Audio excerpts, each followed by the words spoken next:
सदियों पहले नशपर के दिल में गैर मामूली दास्तान सामने आई।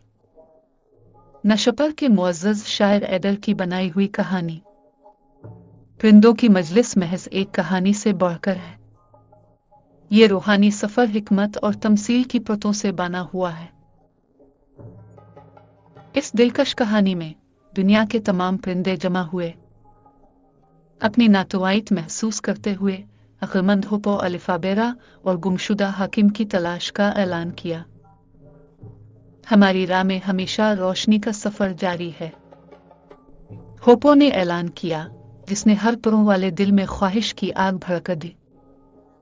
फिर भी सफर खतर था।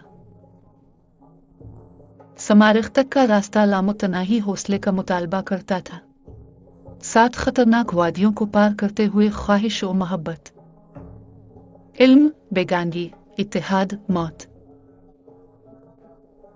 हर वादी ने परिंदे को आजमाया। वो रवाना हुए, रूहों की खामोश जिदोजहद सुनाए।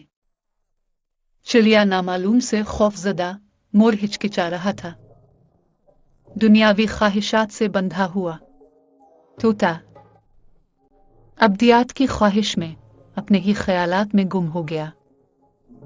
हर परिंदा हमारी खामियों की अक्कास, ऐसे इम्तिहानात जो उनकी खुद शनासी और रोशनी बढ़ाते हैं।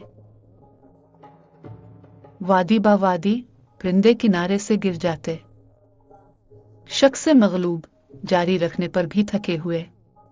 फिर भी बेखौफ हुप्पो ने आगे बढ़ने की तरगीब दी।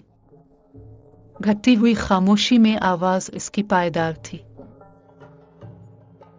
बिलाखिर मेहनत के बाद सिर्फ 30 परिंदे समारिख के सामने खड़े रह गए। उनका इंकिशाफ गहरा था। समारिख खौफनाक बादशाह न बल्कि अक्कास था। परिंदे दूसरों में खुद देखते। बड़ी दरियाफ्त न रहनुमा तलाश करना, बल्कि रूह में इलाही चुनदार कबूल करना था।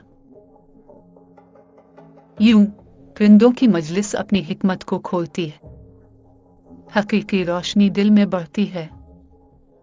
एक मुश्तरका तलाश में इंसान के तमाम अनासर यकजा होते हैं। एडर के अल्फाज वक्त पार गूंजते हैं, हज की तहरीक जो मीलों नहीं बल्कि खुद शनासी और इत्तेहाद की है।